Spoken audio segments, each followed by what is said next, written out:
রাজনৈতিক দল হিসেবে নিবন্ধন পেতে ইসিতে আবেদন পড়েছে ১৪৪টি। তবে তথ্য ঘাটতির কারণ দেখিয়ে সেসব পূরণে রোববার পর্যন্ত সময় দিয়েছিল কমিশন।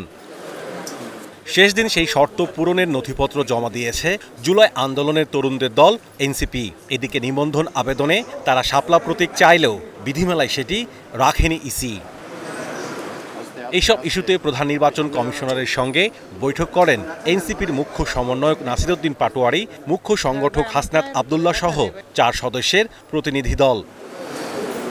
প্রায় ১ ঘণ্টার সেই বৈঠক শেষে নাসিরউদ্দিন পাটোয়ারি জানান, গত প্রায় ১.৫ দশক ভোট দিতে পারেনি দেশবাসী।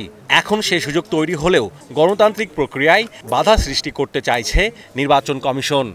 ভোট গত ১৫ বছরে ভোট দিতে পারে নাই, এখনো ভোট নেওয়ার সিস্টেম নাই। যদি আমি ভোট নিতেই না পারি, জনগণ যদি আমাকে ভোট দিতে আসে আর আমাকে যদি বাধাগ্রস্ত করা হয় ভোট নেওয়ার জন্য, তো সেখানে যখন আমি বুঝবো আমাকে ভোট নিতে দিবে না, সেখানে গত ১৫ বছরে তো অনেকেই ভোটে অংশগ্রহণ করে নাই।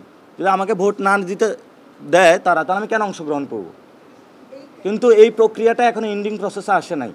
আমরা এটা তাদের প্রতিনিয়ত তাদের সাথে দেখা করছি, কথা বলছি, তাদের যে লুপহোলগুলো দেখিয়ে দিচ্ছি, তাদেরকে আমরা কারেকশনের সুযোগ দিচ্ছি।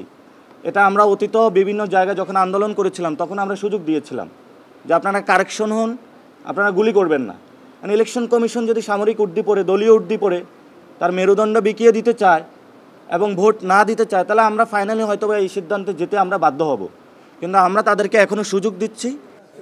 বর্তমান কমিশন সামরিক ও দলীয় উর্দি পড়া মন্তব্য করে ইসিকে মেরুদণ্ডহীন প্রতিষ্ঠান বলেও অভিযোগ করেন তিনি। আমরা যত দিন দিন এই ইলেকশন কমিশনকে দেখতে পাচ্ছি ততই বুঝতে পারছি যে এটা মেরুদণ্ডহীন একটা ইলেকশন কমিশন।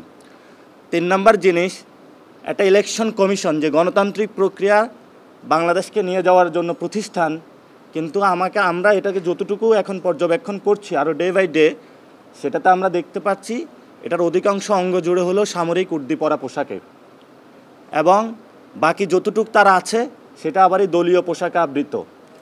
নির্বাচন কমিশনের বিরুদ্ধে পক্ষপাতিত্বের অভিযোগ থাকলেও আগামীতে পরিস্থিতি বুঝে সিদ্ধান্ত নেওয়া হবে বলেও জানিয়েছে এনসিপি।